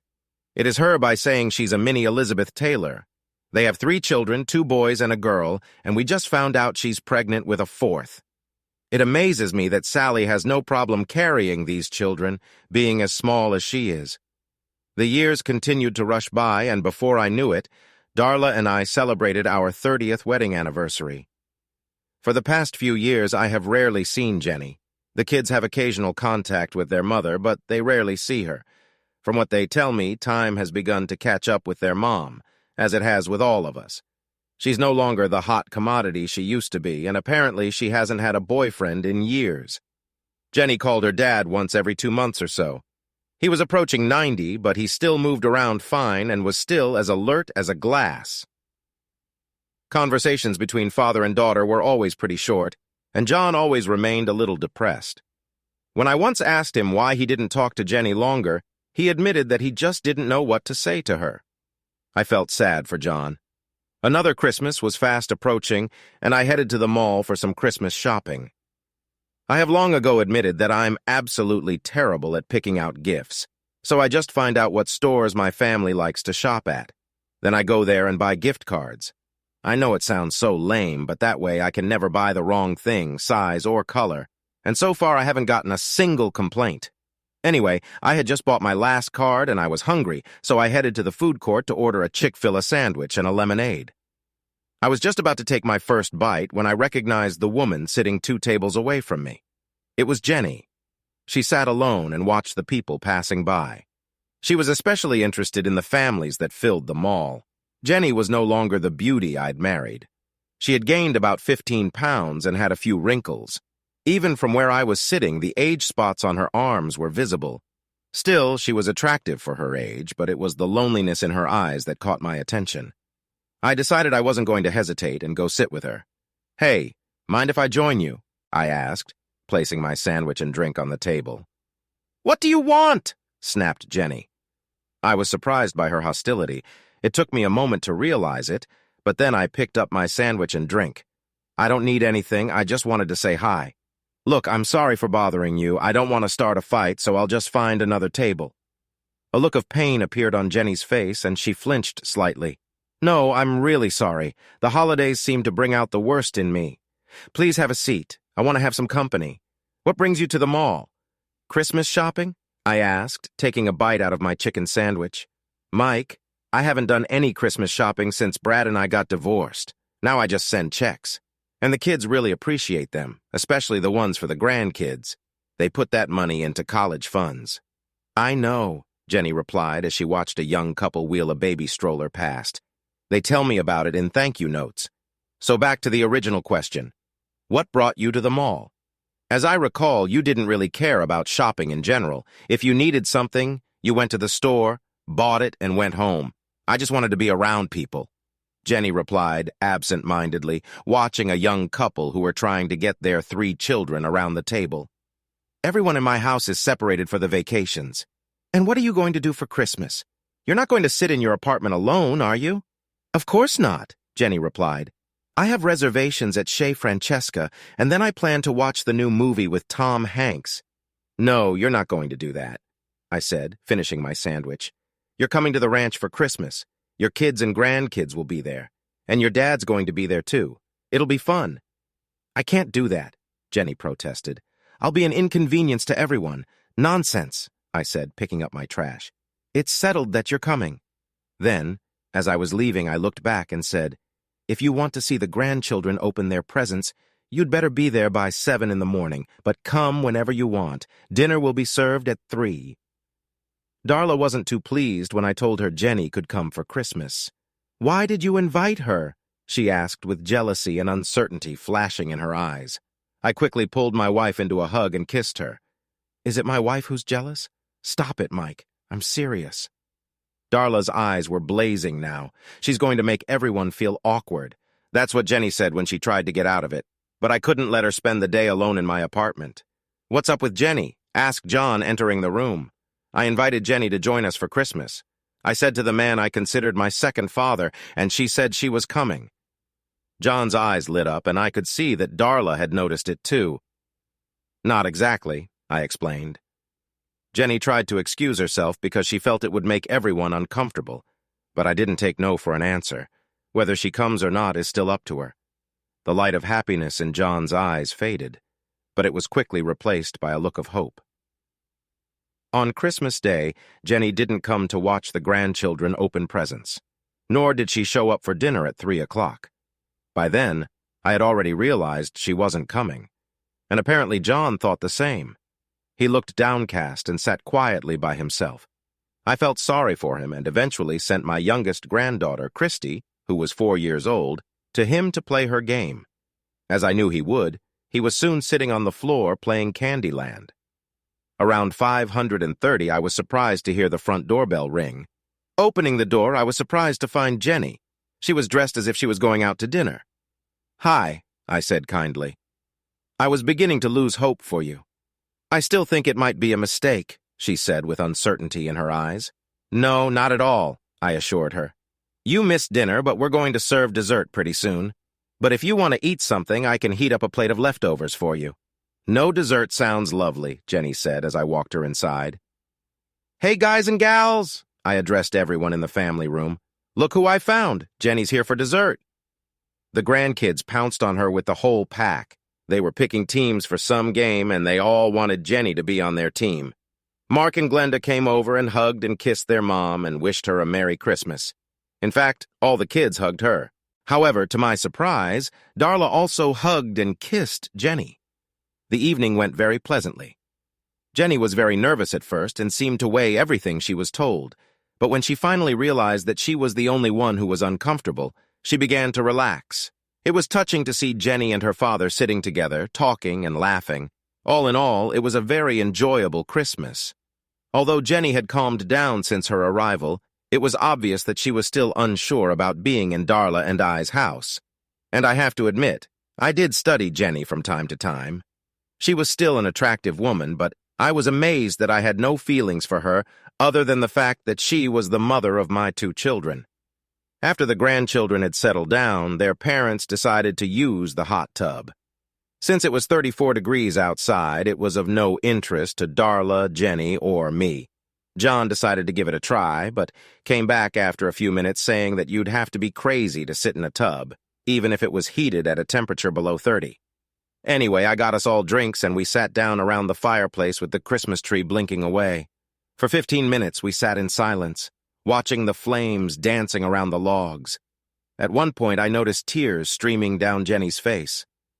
"Are you okay?" I asked, not realizing what the tears were for. "I'll be fine," Jenny replied in a thin voice, wiping away the tears. Neither Darla nor I said anything about the tears and let the silence surround us again. After another 5 minutes, Jenny spoke up. "I almost didn't come," Jenny said, looking at the fire.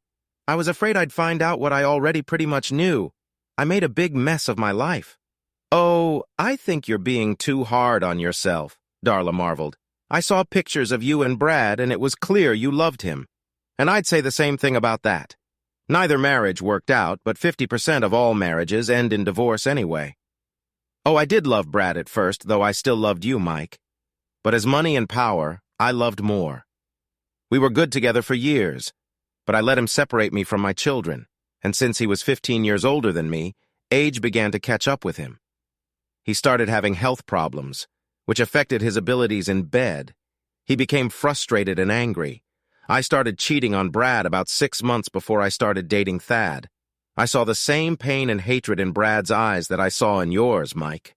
Almost from the beginning of our marriage, I suspected Thad of cheating on me. And when I caught him, he just laughed at me. He told me he hated Brad because of some business deal, and he only married me despite him. I was devastated and suddenly realized how you and Brad felt. After I was free of Thad, I decided to hell with marriage. I was just going to enjoy life. I had more than enough money to do whatever I wanted, so I had one loveless affair after another. That was about as much of an apology as Jenny was capable of. After a few moments of silence, Jenny drained her glass and stood up. "I have to go. Darla, John and I tried to convince Jenny to stay the night, but she refused. Then John and I walked her to the car. Her father hugged her tightly and told her he loved her. Jenny's tears flowed again. She wiped them away, and before she got in the car, she gave me a big hug and said, "Thank you." Then Jenny left. I don't know what the next few years have in store for us. I believe that Jenny is truly regretting many of the choices she has made in her life. Whether she decides to reunite with her family is her choice. The house is quiet now, with only the occasional pop or crackle from the fireplace. I couldn't help but think about how sad my ex-wife was, and yes, I felt sorry for her. As for me, I wanted to kick myself for all the time I had wasted trying to find a way to get back at Jenny and Brad. As I sat and watched the fire dance, I remembered the Bible verse again. Not for the swift run, not for the strong fight, not for the wise food, not for the brilliant riches, not for the learned favor, but time and chance happen to all. As it turned out, time proved to be a sure retribution. Thanks for watching. I hope you enjoyed it, so subscribe to my channel and watch the next video.